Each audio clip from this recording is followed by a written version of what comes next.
Hey, good afternoon, everyone. Thanks for being here. Appreciate that.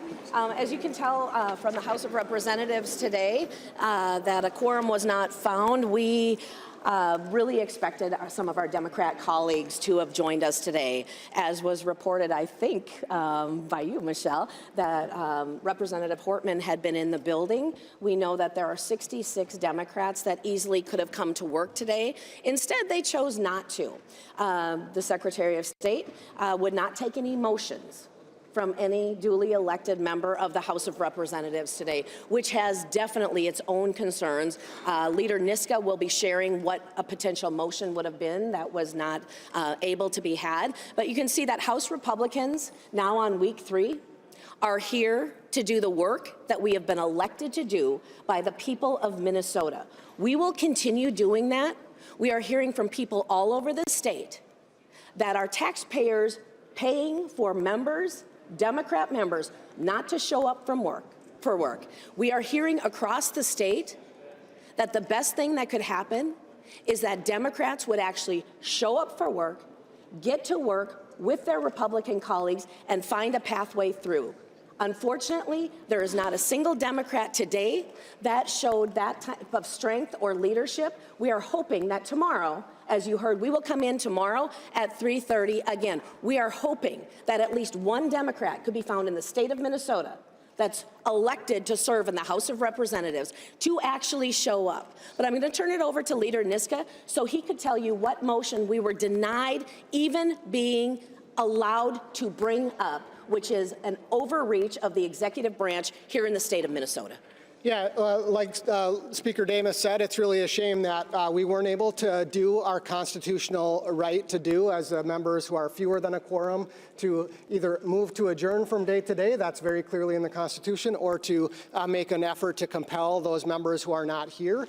We did have a motion at the desk under that provision in which we were going to ask that absent members be compelled to attend, and that those who remained absent would forego their legislative salary until they attend session and be ineligible to receive per diem. It's very clear in the Constitution that we, even as a lesser amount, have the power to compel the attendance of absent members in the manner and under the penalties it may provide. And it's really shameful that Secretary Simon, who's not even a member of this branch, overstepped his role. But he didn't even allow a motion to adjourn to a time. He just unilaterally did it on his own apparent authority, whatever he thinks his authority is in the House, and he didn't allow us to do the thing that the Constitution allows us to do as a remedy against the unlawful acts of the Democrats by not showing up for work and doing that. We asked him in a meeting earlier today what his basis for doing this was. He said it was, in his words, the safest path. I asked him if he meant the safest legally and what his legal rationale was, or if he means safest for his fellow Democrats who are choosing not to show up for work. And the reality is today he made himself an accomplice in their lawless effort to prevent the House from working. Democrats just need to show up for work. That's what the Minnesota Supreme Court said. We can't do any work until Democrats show up for work. They need to show up for work. We're here. We've shown up for work. When are Democrats going to show up for work? Are you making any progress on a power sharing agreement? For Democrats now on week 3 not showing up for work really sets any type of conversation behind. We know that Democrats need to show up for work. They have 66 members. We have 67 members. And to not show up for work doesn't help with any type of agreement or negotiating a way forward. But you were negotiating last night and this morning. So was there progress? Democrats are not here right now.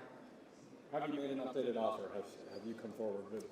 Democrats are not here right now. That sets anything further behind than they were earlier. They've centered this whole thing around Brad Tabke. Are you any closer to, would you ever get to a point where you'd assure that you'd seat him? You know, I was really surprised that Brad Tabke himself, with the importance of his seat, wasn't in this chamber today. That was the most shocking thing. As much as he said he wants to keep his seat, he didn't even show up for work today. As far as that situation, we again can move forward whichever way is available to us. We have not made a final decision, but what I can tell you is Brad Tabke not showing up for work today was not helpful. Representative Niska, what was Secretary Simon's answer to you when you asked the safest question? If this was for his party, or what did he say back to you? Well, he claims it's illegal. He has a legal rationale for why he's ignoring the clear language of the Constitution, but he hasn't offered that legal rationale. Did you expect him to recognize you when you were standing at the microphone, or did you know he was not going to recognize you? He told us today that he was not going to recognize us. He didn't provide a legal rationale for how he can ignore the language of the Constitution or ignore members who are actually members of the House when he's not. But he did tell us that he was not going to do that. That was there a little bit before he gavelled. I just wondered if you were expecting him to recognize you at that point, but you were not. He should have recognized me. That would have been the legally right thing for him to do, but no, he chose to act illegally and not recognize me. Legal action? Anything you can do about changing his role? So I think Palmer versus Perpich is a pretty good example of the Supreme Court saying that executive branch officials don't get to interfere in the legislative branch. Do you intend to take legal action, though? Stay tuned. Are there any maneuvers you can pull out tomorrow when you come back here? House Republicans will be in this chamber at 3:30 ready to do our work. If Democrats or one, even Brad Tabke, if they show up for work, we're ready to do that work and continue, should we return to a tie, to some type of an agreement.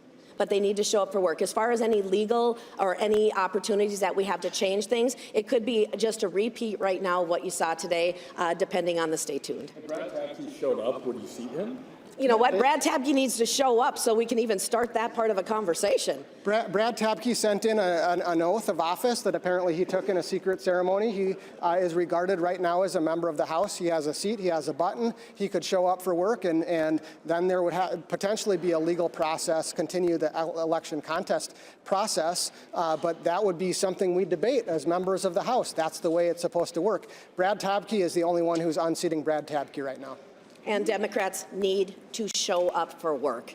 It's week 3. They need to show up for How would work. you describe the dynamic right now, and can that get back on track? I have absolutely believe that dynamic that we're seeing right now and the contentiousness here in the House of Representatives, that we can find some type of resolution, but people not showing up for work, taking a super secret swear-in session 2 days earlier is not helping with the trust and the ability to negotiate in good faith going forward. I am hopeful that we will be able to get to a result. We will end this session on time with a budget agreement, depending on whether or not Democrats ever do actually show up for work. Don't they actually lose all of their ability to negotiate with you as soon as they show up? Don't they, at that moment, give you the right, at 67 members, and at that point, the most people in this office, if they come here, then you can be elected speaker. Every one of these people can be elected the leaders of a committee, and they have no more negotiating power with you guys. What I will absolutely tell you is that I would operate in a fair way despite what has been done in leadership over the last 6 years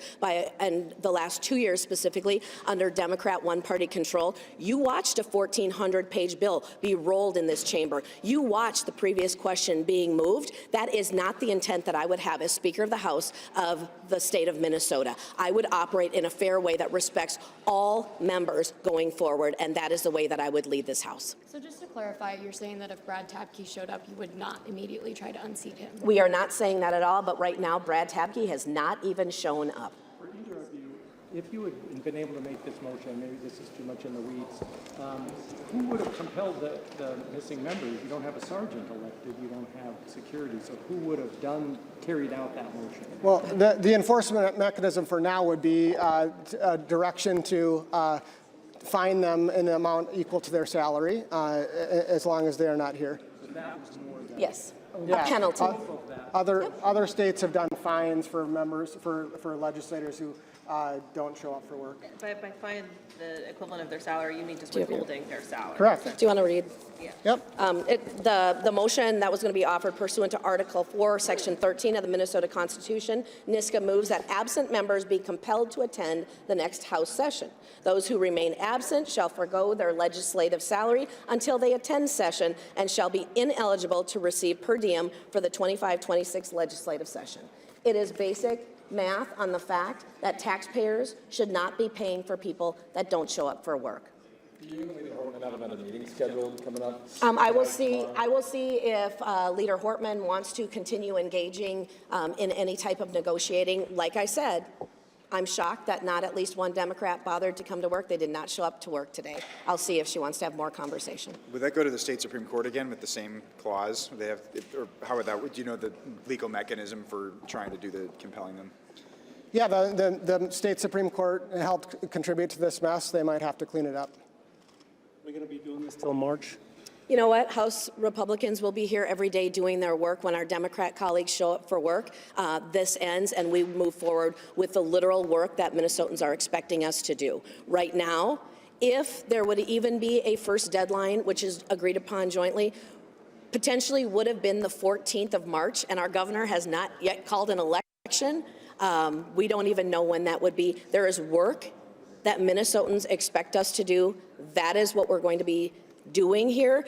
What you could actually ask is any of the Democrats if this is going to go on till March. That's the Democrats' threat, that they're not going to show up for another 7 weeks. So you need to ask Democrats if they're going to show up for work sometime here in the next 7 weeks. Representatives, are both sides just so entrenched at this point there's no room for compromise?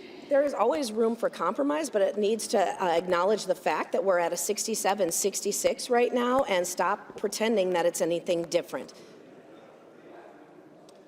All right, great. Thank you. Thank you. Thank you. Appreciate it.